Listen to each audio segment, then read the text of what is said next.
श्री सरस्वती माध्यमिक व उच्च माध्यमिक विद्यालय मागणी माजी विद्यार्थी इयत्ता 10वी सन 2002-2003 विद्यार्थ्यांचा स्नेह मेळावा मंगळवार दिनांक 5 नोव्हेंबर 2024 तब्बल 21 वर्षांनंतर पुन्हा एक दिवस हायस्कूलचा अनुभवला। आपण किती मोठे झालो, वेगवेगळ्या क्षेत्रांमध्ये यशस्वी झालो, तरी शालेय जीवनातील मोज काही वेगळी असते। आपली शाळा आणि शाळेतील ते सोनेरी दिवस कोणी विसरू शकत नाही। पण काळ कधी थांबत नाही, ठरलेले दिवस कधी पुन्हा येत नाही।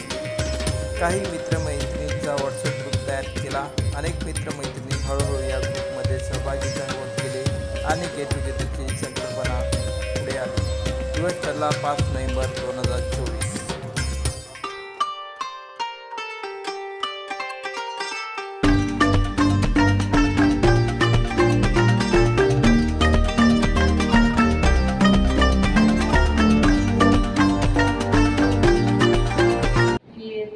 त्यांनी मार्गदर्शन करा आणि सद्यस्थितीत आपल्या या मंदिराचे पुजारी प्राचार्य मुंडे सर हे सगळे माझे सहकारी आहेत। मला विशेष अभिमान वाटतो। माकडी नंतर इथून गेलेले ज्ञान प्रबोधी विद्यालयाचे श्री गोडके मुख्याध्यापक,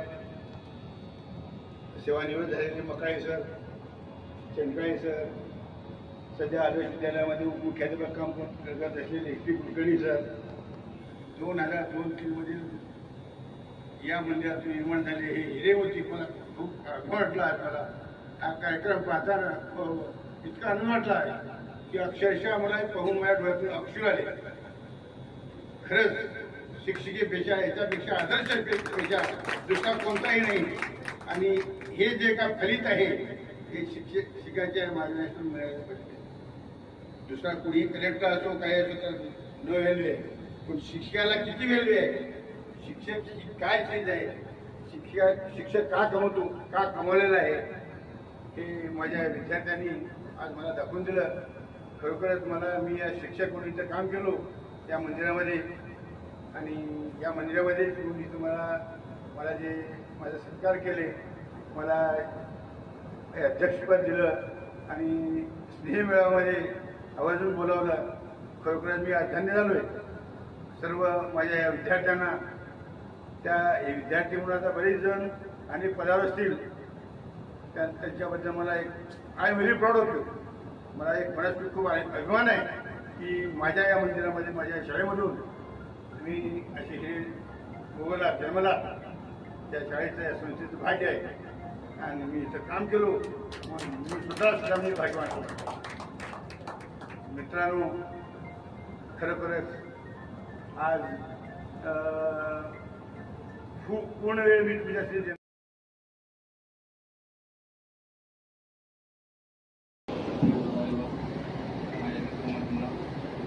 माझं नाव रमजाबाद सय्यद मागणी। माझं शिक्षण 5वी ते 10वी सरस्वती विद्यालय मागणीमध्ये झालं आणि आता सध्या काय आपल्याला स्वतः व्यवसाय शिकू शकतात। बाकी काय शेती वगैरे बाकी काय नाही, बरोबर मुख्य इंडिया।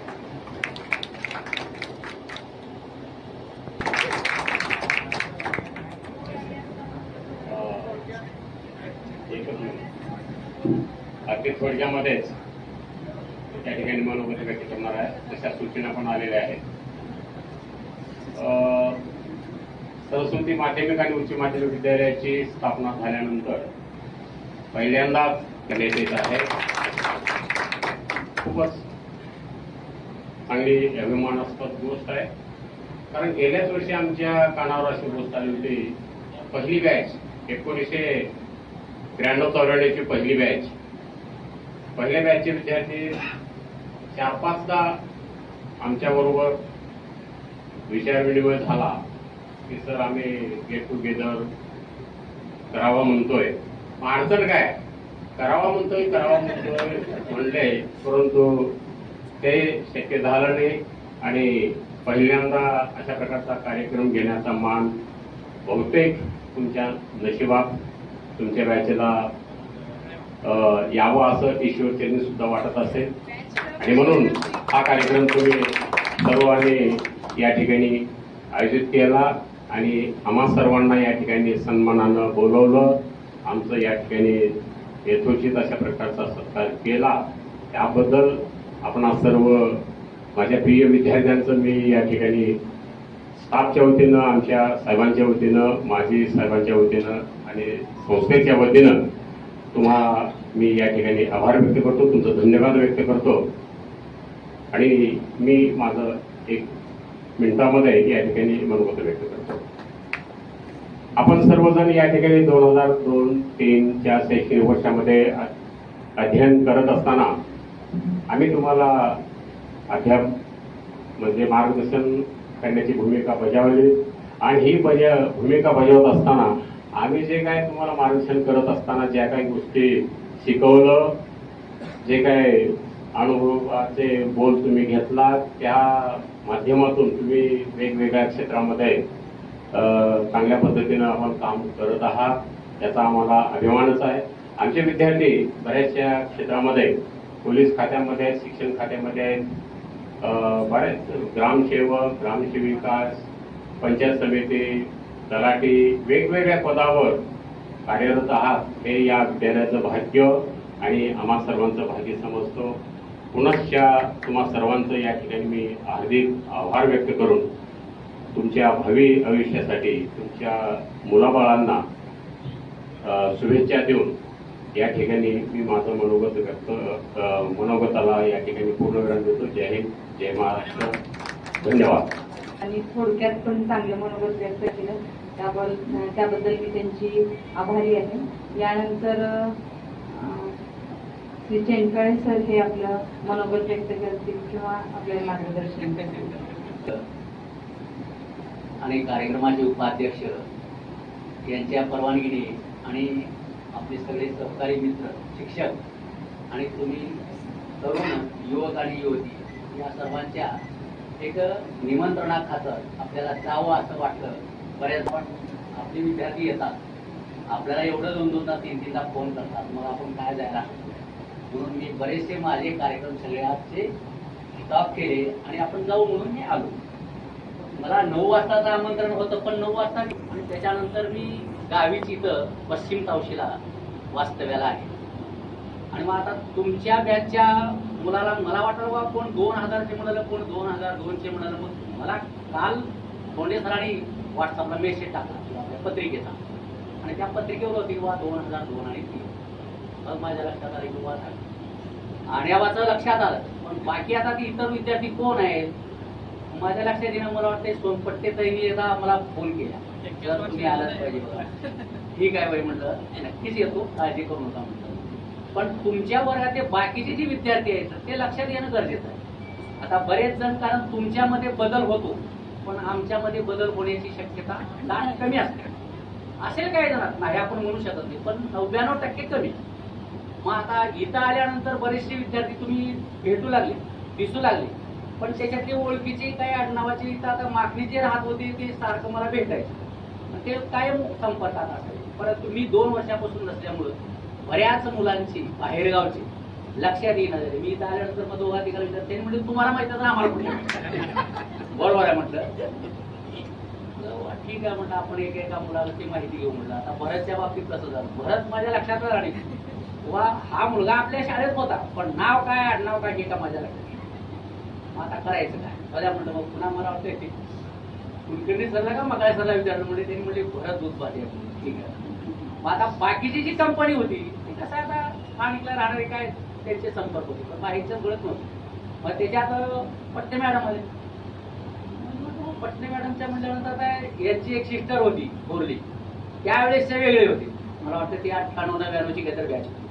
पण या बॅचच्या विद्यार्थ्यांमध्ये कोण कोण बाकीचे होते हे लक्षात येईल. लक्ष्मीला बघितलं लक्षात मी ओळखू आले किंवा हे म्हणलं बरोबर आहे. आता मग बाकीच्या या लोकांची जी आता जे काही विद्यार्थी आहेत ते हळूहळू एक एक एक लक्षात येत गेले. परंतु तुमच्या बॅच मध्ये काही विद्यार्थी इतके म्हणजे एक आगाव होते थोडक्यात. भरत सारखा, सोनपट्टे मॅडम, ती स्पेशल म्हणजे वर्गात गेलं का ह्या विद्यार्थ्याकडे बघितलं का ते काही ना काही करत राहिले. आता त्या काळातल्या ज्या आठवणी आहेत काही एकदम म्हणजे असं शांत राहायचे. उदाहरणार्थ बोडके, एका शब्दाला, आता दुसऱ्याच्या वर्गात मी काय करतो ते त्यांनी मला माहिती, पण माझ्या तासाला असताना ही मुलं कधीच आवाज देखील काढत नाही. याचा अर्थ की शेवाळेचं जरा त्या कवितापासून मला वाटतं जरा फोकस मध्ये आला, पण आता त्याची जी परिस्थिती आहे ती अत्यंत कुणाच्याही वाट्याला येऊ नये. पण आता ते आले तर आपल्याला काय सहन करून आपल्याला पुढे वाटचाल करावं लागतं. आपलं आयुष्य जगणं हे आपलं पहिलं कर्तव्य आहे. पण तरी मला वाटतं ताजुद्दीन ही देखील बरेच दिवस इथंच होता, मुजिमिल इथंच होता, पण नंतर हे 2000 मला वाटते 10-12च्या 14च्या आसपास ही मुलं बाहेर पोलीसची भरती झाली आणि वाई कुठेतरी लागला होता. पण नंतर तो मध्यंतरी थोडा गॅप गेला. नंतर आता इथं आलेलं मला माहिती म्हणजे आजच मिळाली की बघा, तुमच्या रूपानं ज्यावेळेस तुम्ही बाहेर जाता आपल्या राज्याच्या विविध भागामध्ये किंवा विविध प्रकारच्या सेवेमध्ये, त्यावेळेस तिथले अनुभव आता ताजुद्दीनने सगळं स्पष्ट सांगितलं. कारण नोकरी करायची सरकारी म्हटल्यानंतर माणसावर येणारे जे काही दडपण असते, ते आता जसं शाळेत असतं तुम्हाला तेही माहित आहे, सांगायला काय हरकत नाही. शाळेत मुख्याध्यापक असतात. मुख्याध्यापक म्हणजे आता ते काय असतात तुम्हाला काय माहिती असल्यापेक्षा मी तर सांगत होतो, बाकी कोणी सांगत होतं नाही मला काय माहिती, पण मी तुम्हाला प्रत्येकाला सांगत होतो वा मुख्याध्यापक आणि बाकीचे लोक आणि संस्थाच्या अधिकारी या लोकांच्या दडपणामध्ये त्या कर्मचाऱ्याला शिक्षकाला काम करावं हे तुम्हाला जाणवत होतं प्रत्येक पावले पावले. कुणीतरी आले की बाबा वर्गावरून मास्तर तिकडे जायचा, पुन्हा यायचाच नाही, मग तुमच्याकडे गोंधळ चालू राहायचा. मग आता ही जी परिस्थिती आहे की ज्या वेळेस आपण काम करतो, कुठे सेवा देतो, त्या सेवेमधून आपल्याला अनुभव येतो आणि ते नेतृत्व गुण आपल्यामध्ये निर्माण होण्यासाठी आपल्याला शिक्षण घेत असताना ज्या काही 10वी पर्यंतच्या ऍक्टिव्हिटी असतात, विशेषतः स्कूल डे असेल, खेळ असतील, वेगवेगळ्या प्रकारच्या स्पर्धा असतील, त्याच्यामध्ये जर तुम्ही नाविन्य प्राप्त केलं असेल, स्वतःचं अस्तित्व घडवून दाखवलं असेल, तर त्याचा फायदा तुम्हाला भविष्यामध्ये नक्कीच होतो. हे तुमच्या या विचारातून आपल्याला देखील कळतं. पण आता सहसा प्रत्येक शिक्षक तुम्हाला सांगत होता की आपल्याला भविष्यामध्ये काय करायचं आहे याची तयारी तुम्हाला 8वी 9वी 10वी पासून केलीच पाहिजे. पण ते आपलं कसं असतं, एक वय असतं साधारणतः, तरुण वय असतं, त्या वयामध्ये आपण सांगितलेल्या चांगल्या गोष्टीकडे आपण दुर्लक्ष करतो आणि मग त्याचे परिणाम आपल्यावर होतात. काही गोष्टी आपल्या हातून अनावधानाने सुटून घडतात, काही मग आपल्या सोबतची संगत असते त्याच्यातून काही वेड्यावाकड्या गोष्टी घडतात. पण जेव्हा आपण पुढे जातो 10वी करून, मग मात्र आपल्याला पश्चाताप होतो की आता जसं सांगितलं पठाणनं किंवा प्रत्येक गोष्टीसाठी आपल्याला झगडावं लागतं. पण त्या काळात जर आपण काही गोष्टी लक्षात घेतल्या तर त्याचा नक्कीच आपल्या आयुष्यावर भविष्यात चांगला परिणाम दिसून येतो.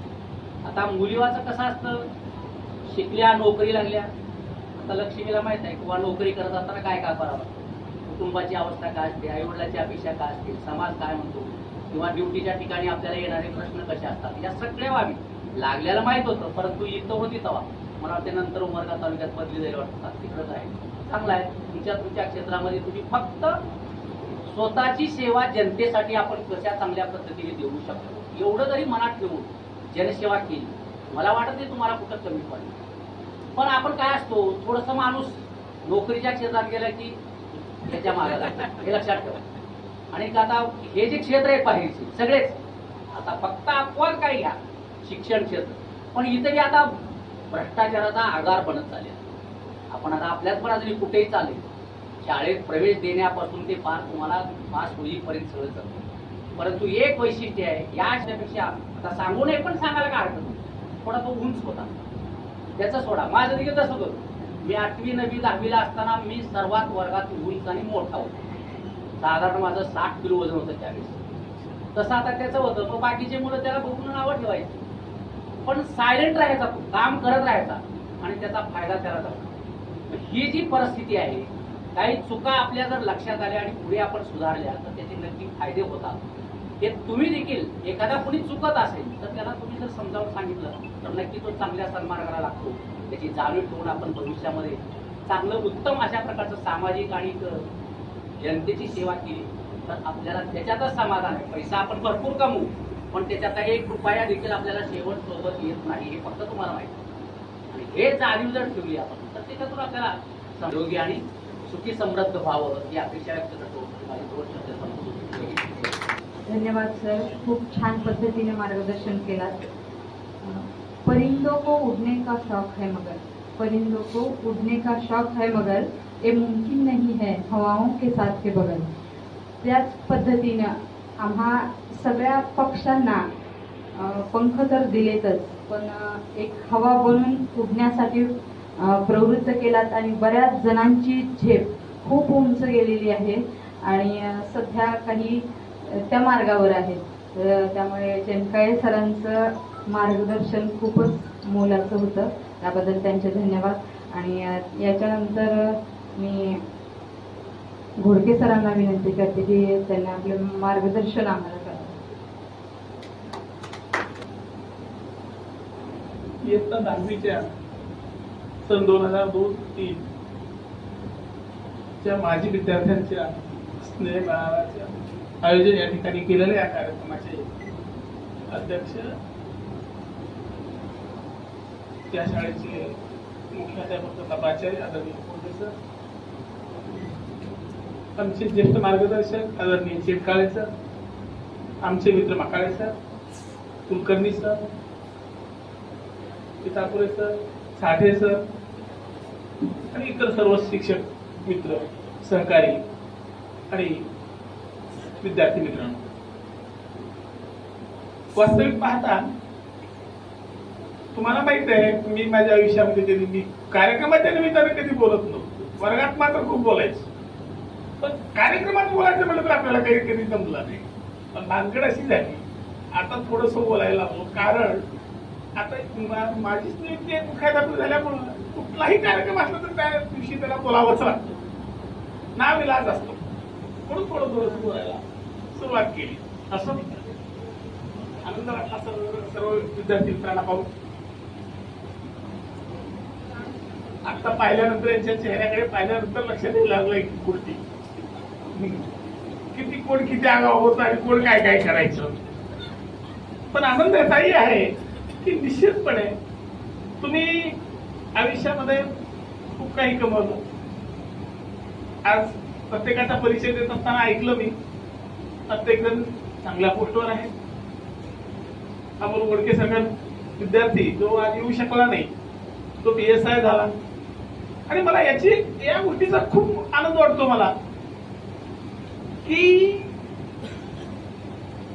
बाहेर कुठं अपयशी झालेली जी मुलं आहेत ते निश्चित सरस्वतीमध्ये आल्यानंतर सुधारतात. आणि त्याला खरं कारण जर तुम्हाला असेल तर मकाळे सरांनी चिंता आहे. त्या दोघांची शिस्त, या दोघांकडे खूप मोठी शिस्त आहे. मी आपला कायम चोवीस तास करतातच राहायचो, मला भ्यायची बी देत बोल खरंय. पण कसं या दोघांकडे खूप मोठी शिस्त होती. ते आदरयुक्त भीती कोंडे सरांची होती. आणि त्यामुळं इथं आल्यानंतर मग तो भरत असेल, बाळू असेल, महत्वाची गोष्ट सांगतो तुम्हाला, अमोल सुद्धा फेलून आलेला होता, नांदेडवरून आलेला होता. तो सुद्धा, तोही काही तिथून जेवळीतून आलेला नव्हता, तोही नांदेडून परत आलेला होता. पण आले इथल्या या लोकांच्या शिस्तीमुळं तुम्हाला एक वळण लागलं आणि त्याचा फायदा तुम्ही तुमच्या जीवनामध्ये करून घेतलात. त्याबद्दल मला निश्चित या शाळेचा अभिमान वाटतो. आता माझ्यासारख्या माणसाला सुद्धा त्या शाळेने एवढं मोठं केलं, आज मला मुख्याध्यापकपदी नेऊन बसवलं.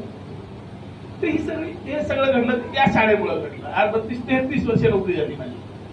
त्याच्यापैकी 27 वर्ष मी इथं होतो, 5 वर्षाला आता जे की बोला मुख्याध्यापक. पण निश्चितपणे आपण आपल्या जीवनामध्ये आजपर्यंत जे यश मिळवलं त्यापेक्षा सुद्धा अधिक यश मिळवाल. आणि या लोकांनी आम्हाला सगळ्यांनी मिळून तुम्हाला जी काही ज्ञानाची शिदोरी दिली आहे त्या शिदोरीचा उपयोग करून आपण आपलं जीवन समृद्ध बनवा आणि या शाळेचा नावलौकिक असंच वाढवत राहा. आपल्याकडे पाहिल्यानंतर आम्हाला अभिमान वाटला पाहिजे की हा माझा विद्यार्थी आहे. हा अभिमान आम्हाला सातत्यानं आमच्या शेवटपर्यंत वाटला पाहिजे. अशा पद्धतीचं कार्य आपल्या हातून घडत राहो एवढी अपेक्षा या ठिकाणी व्यक्त करतो. आणि त्यावेळेस कधी बोललं नाही, पण कधी चुकून कोणाला रागवलं असतं तर रागवत होतो, तेवढंच प्रेम पण करत होतो. जास्त करून भरत खात होता मार माझा. पण नाही, तो शेवटी म्हणायचं काय काय झालं तरी शेवटी भाऊ आहे आपला असं. थँक्यू, आपण आम्हाला बोलवला, आमचा सत्कार केला, त्याबद्दल मनापासून धन्यवाद. जय हिंद, जय महाराष्ट्र. होते, अमोलचे भाऊच होते आणि भरत पण एक भाऊ असल्यासारखाच होता. त्यामुळे बाकीच्यांनाही भाऊच आहे का काय असं वाटत असेल. त्यामुळे आणि सर मित्रासारखं आपल्यासोबत राहायचे. कधी कधी रागवायचे, म्हणजे कधी कधीच, नाहीतर इतर वेळेला चांगल्या पद्धतीने सांगायचे. आणि बरेच जण आपला प्रॉब्लेम घोडके सरांशी शेअर करत असायचा, कारण ते एकदम मनमोकळ्या स्वभावाचे होते. त्याच्यामुळं ते त्यांच्यासोबत आपले प्रॉब्लेम शेअर करायचे आणि सर सोल्युशन पण द्यायचे त्यावर. त्याच्यामुळं सर आपले मित्र आहेत असं समजून मी सरांसाठी एक शेअर म्हणणार आहे. दोस्ती पक्की है तो लड़ाई जरूरी है, दोस्ती पक्की हो तो लड़ाई जरूरी है, क्योंकि कहते हैं ना, वो चाय ही क्या जिसमें उबाल ना हो, वो चाय ही क्या जिसमें उबाल ना हो, और वो दोस्ती ही क्या जिसमें बवाल न हो. आणि हाच बवाल कधीतरी सरांचा आपल्याला दिसायचा. त्याच्यामुळे धन्यवाद सर. मला प्रत्येक वेळी हसून आणि चांगल्या पद्धतीने मार्गदर्शन करत होतात वर्गात.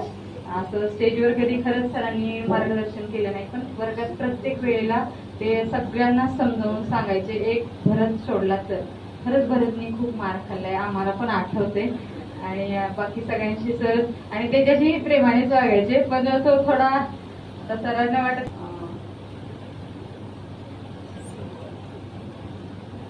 श्री कुलकर्णी सर एक करतील अशी मी त्यांना विनंती करते.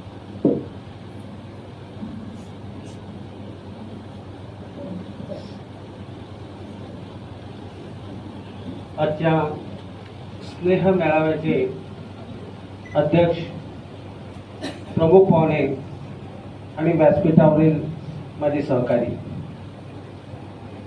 2002 आणि 2003 या मेळाव्याचे जे आपण आयोजन केलात, खरोखरच एवढा आनंद वाटला हे सगळं पाहून. बरेच जण म्हणले की आमच्या शाळेमध्ये कार्यक्रम झाला, तुमच्या शाळेमध्ये कार्यक्रम झाला, पण असं काही, मी फक्त त्यांच्या फोटो पाहिलेल्या होत्या. पण प्रत्यक्षात आज मी तुमच्या समोर आलो केवळ तुमच्या आग्रहास्तव. कारण जेवढं तुम्ही आग्रहानं बोलवताल तेवढे सगळे येतील. आणि तुमचा जो आग्रह होता खरोखरच वाखणण्याजोगा आहे. दोघा ठिकाणी फोन केले, आणेवाने येऊन पत्रिका दिला. आता सगळेजण जिकडं तिकडं कामावर असल्यामुळं कोणी येऊ शकत नाही, परंतु गाठभेट झाली की सांगणं, बोलणं, करणं हा भाग वेगळा. परंतु तिथपर्यंत आल्यानंतर आणि पत्रिका दिल्यानंतर माझ्या मनामध्ये मी घाईवरून आलो आणि मी त्याला सांगितलं की मी नक्की येतो, फक्त मला एक रिमाइंडर म्हणून आदल्या दिवशी फोन करा. आणि मग या कार्यक्रमाचं नियोजन, आयोजन पाहून खरोखरच फार भारी वाटतं. तुम्ही सगळ्यांनी एवढं कष्ट घेऊन, एवढी व्यवस्था करून तुम्ही आमचा सत्कार केलात, तुम्ही आम्हाला मान दिलात. हे सगळं कशामुळं, तर आपण जे शिक्षण प्राप्त केलो त्या शिक्षणाच्या माध्यमातून कुठंतरी एक उतराई व्हावी. आपण या शाळेमध्ये शिकलो, या शाळेतून आपण काय शिकलो. आज तुम्ही बऱ्याच चांगल्या पदावर आहात. काही जण शेती करतात, शेती म्हणल्यानंतर लोक हसले, परंतु बरेच जणांनी आपल्या इथं तो मुलगा शेती करतो म्हणल्यानंतर तो आपला अन्नदाता आहे, आपण हसलो नाही. कारण तोच या जगाला पोसणार आहे, म्हणून जगाचा पोशिंदा म्हटलं जातं.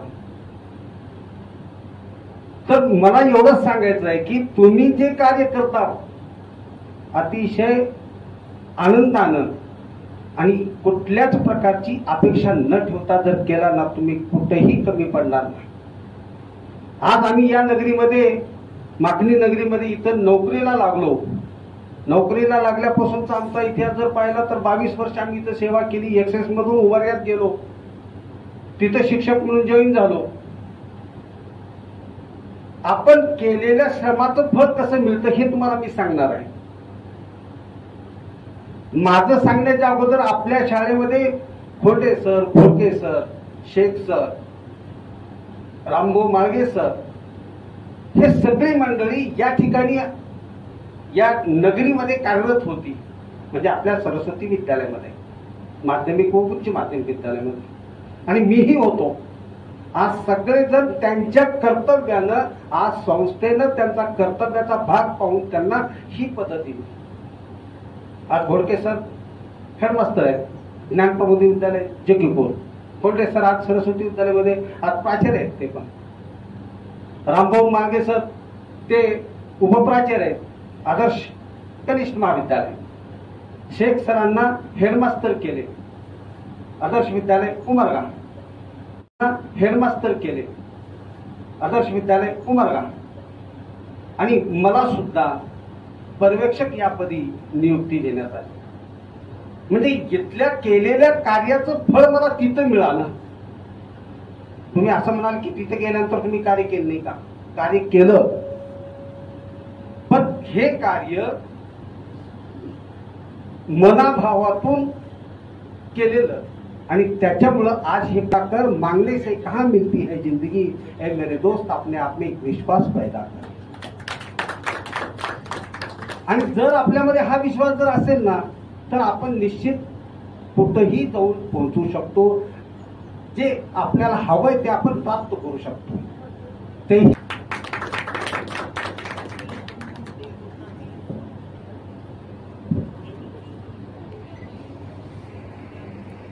व्यासपीठावरील आणि समोर बसलेले माझ्या शाळेतील आजी माजी कर्मचारी, सन 2002-2003च्या बॅचचे विद्यार्थी विद्यार्थिनी, ज्यांनी खूप चांगलं कार्यक्रमाचं नियोजन केलेलं आहे. बऱ्याच जणांनी बऱ्याच गोष्टी बोललेल्या आहेत. अध्यक्षाची पंचायत काय असते लक्षात घ्या. अध्यक्ष सविस्तर मार्गदर्शन करतील असं म्हणतात, परंतु खुर्च्या रिकाम्या झालेल्या असतात, लोक निघून गेलेले असतात, मानसिकता नसते. वेळ झालेला आहे, 2:30 वाजत आहे, 2:20 झाले. प्रत्येकाच्या चेहऱ्यावर भूक दिसते मला. पूर्वीपासून चेहरे ओळखू येतात मला. आता कुणाचीच मानसिकता नाही ऐकावं म्हणून आता सर किती वेळ बोलणार आहे बाबा, आता अशी भावना आहे. परंतु नाही, योगायोग आहे, पण शरीर साथ येत नाही ना. 3 तासापासून आपण बसलोय. आता माझेच कर्मचारी निम्मे उठून गेले आणि अध्यक्ष काही कामामुळे गेल्यामुळे माझ्यावर जबाबदारी पडली. नाविलाज आहे. सरांनी कुणीतरी म्हणलं की पहिलाच कार्यक्रम म्हणून माझ्या आयुष्यात सुद्धा हा पहिला कार्यक्रम आहे. त्यामुळे मला सुद्धा भारावून गेल्यासारखं झालं. साधारण महिन्यापूर्वी तिघ चौघजण माझ्याकडे आले, म्हणले सर आम्ही गेट टुगेदर कार्यक्रम करणार आहोत, कसं काय. मी म्हणलं ठीक आहे करा, तुम्हाला काय माझ्याकडून काय सहकार्य पाहिजे मी तुम्हाला करेन. पण योगायोगाला सुट्टीत असल्यामुळे मीही आजच हजर झालो कार्यक्रमाला पाहुणा आल्यासारखं. बाकी कसं म्हणून मी केले काय माहिती नाही. मी येता येता काजळे सरांना म्हणलं, सर म्हणलं तुम्ही मुख्याध्यापक होतात, मीही पूर्वीपासून मुख्याध्यापक होतो, आता मुख्याध्यापक आहे, पण एवढा भव्य कार्यक्रम मी कधीच झालेला नाही आमच्या शाळेमध्ये. हे जे तुम्ही केलात खरोखरच कौतुकास्पद आहे. आणि मी सातत्यानं 10वीचा वर्ग शिक्षक राहायचो, त्यामुळं नाव पूर्ण पाठ असायचं मला विद्यार्थ्यांचं. आता तुम्हाला वाटेल की आता आम्ही इथं सांगितलेलं तुम्ही पाठ केलात का, पूर्वीपासून पाठ आहे, मी ओळखू शकणार नाही किंवा हा तोच आहे म्हणून, परंतु पाठ असायची. कारण वर्ग शिक्षक राहायचो मी 10वीचा. आणि त्यामुळं प्रत्येक विद्यार्थ्याचं कसं आहे काय नाही, कोणाचा कच्चा आहे अभ्यास, कोणाचा पक्का आहे. भले आम्ही माझं सुरुवातीपासून मत आहे, आता सुद्धा मी तेच सांगतोय, तुम्हाला 2 अक्षरं कमी शिकवलेली चालतील, पण आयुष्यामध्ये यशस्वी होण्यासाठी जे लागणार आहे ते तुम्हाला मार्गदर्शन करणं गरजेचं आहे. कुणीतरी एकानं म्हणलं बघा, इतिहास भूगोल शिकून काय उपयोग आहे, अभ्यासक्रम शिकून काय उपयोग आहे. बरोबर आहे, अगदी त्याच्याशी मी सहमत आहे. काय इतिहास शिकला, भूगोल शिकला, गणित शिकलं, Y+Z हे शिकून व्यवहारामध्ये तुम्हाला काय होणार आहे का त्याचं. जर समजा तुम्ही इंजिनिअरिंग साईडला गेला तर तिथं काही उपयोग होईल, काहीतरी होईल, परंतु सर्वसामान्य माणसांसाठी काय आवश्यक आहे तशा पद्धतीचा अभ्यासक्रम असणं गरजेचं आहे. आणि NEP 2020 मध्ये त्याच गोष्टी अंतर्भूत आहेत. एक दोघांनी शेती करतो म्हणलं, मला आनंद वाटला, कारण शेती करतो म्हणायला लाज वाटते लोकांना, कुणी करत नाही. आम्हालाही शेती आहे, परंतु शेतीत कसं करावं, काय करावं, नोकरी आहे, सिक्युरिटी आहे म्हणून आम्ही बसतोय, पण शेतकऱ्यांच्या बाबतीमध्ये सिक्युरिटी कुठलीच नाही. भरपूर माल पिकतो, भावच नाही मालाला, मजुराला भाव आहे, मालाला नाही, अशी अवस्था असते. खरोखर कौतुक वाटतं मला की जे लोक निव्वळ शेतीवर उदरनिर्वाह करतात त्यांच्या अडचणी खूप आहेत. आमच्यासारखे नोकरदार पगार उचलला, शेतात लागवड घातलं, पिकलं नाही पिकलं ठीक आहे, पण ज्याच्याकडं काहीही नाही, दुसरा सोर्स नाही कुठला, त्या लोकांनी शेती कशी करावी हा सगळ्यात मोठा गंभीर प्रश्न आहे. पण या मूळ प्रश्नाकडे लक्ष शासनाचं जात नाही. जे मायबाप सरकार म्हणतो आपण, सरकार, आता सरकारवर टीका करणं आमचं काम नाही, परंतु जे वास्तव आहे ते बोललंच पाहिजे. वेगवेगळ्या योजनांमध्ये पैसे गुंतवतात, जिथं आवश्यकता आहे तिथं नाही. आज लक्षात घ्या, 10-15 कर्मचारी आमच्यात राहायचे, निम्मे कर्मचारी कमी झालेले. शिकवायचं कसं, कोणी शिकवायचं? पिढी बर्बाद होत चालली आहे. हाताखाली जे लेकरं शिकतात, खरोखर आम्हाला दुःख वाटतं की योग्य शिक्षक मिळत नाही. गणिताच्या शिक्षकांना मराठी शिकवावी लागते, न्याय मिळेल का? विज्ञानाच्या शिक्षकाला हिंदी शिकवावी लागते, इंग्रजीच्या शिक्षकाला भूगोल शिकवावं लागते. अशा म्हणजे अनंत अडचणी आहेत. त्यामुळं सध्या आरोग्य खात्यामध्ये आणि शिक्षण खात्यामध्ये एवढी म्हणजे अडचणी निर्माण झालेली आहेत कर्मचारी भरती नसल्यामुळं. तुम्ही ज्या ठिकाणी कार्यरत आहात, जिथं काम करताय, प्रामाणिकपणे करा. आता कुलकर्णी सरांनी जे काही सांगितलं त्यामध्ये थोडी दुरुस्ती करतो मी. कर्तव्य सगळे पार पाडतात, काही लोकांना पदं मिळाली, काही लोकांना मिळाली नाही, परंतु अगदी मी 1992 पासून साक्षीदार आहे. या ठिकाणी ज्या लोकांनी काम केलं त्या सगळ्यांचंच मी कौतुक करतो, आभार मानतो. 1992ला वयाच्या 22व्या वर्षी मी शाळेत काम करायला आलो इथं. काही मुलं करंजगावची होती पहिल्या बॅचची, ती माझ्यापेक्षा उंच दिसायची. अक्षरशः जर आगाऊपणा केल्यावर त्यांना मारावं म्हणलं तर आम्हाला वर हात करावा लागायचा, एवढी मोठी मुलं होती. त्या मुलांना सुद्धा म्हणजे योग्य प्रकारे आम्ही बोलून सांगून त्यांना म्हणजे रुळावर आणलं.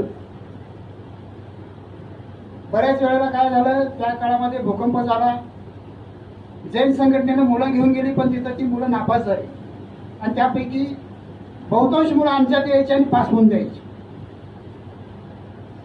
कुणीतरी म्हणलं ना पास व्हायचा कारखाना म्हणून, ते खरं एका अर्थानं ठीक आहे.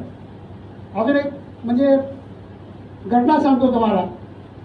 मी सुरुवातीला माझ्याकडं मुख्याध्यापकाचा कार्यभार होता आणि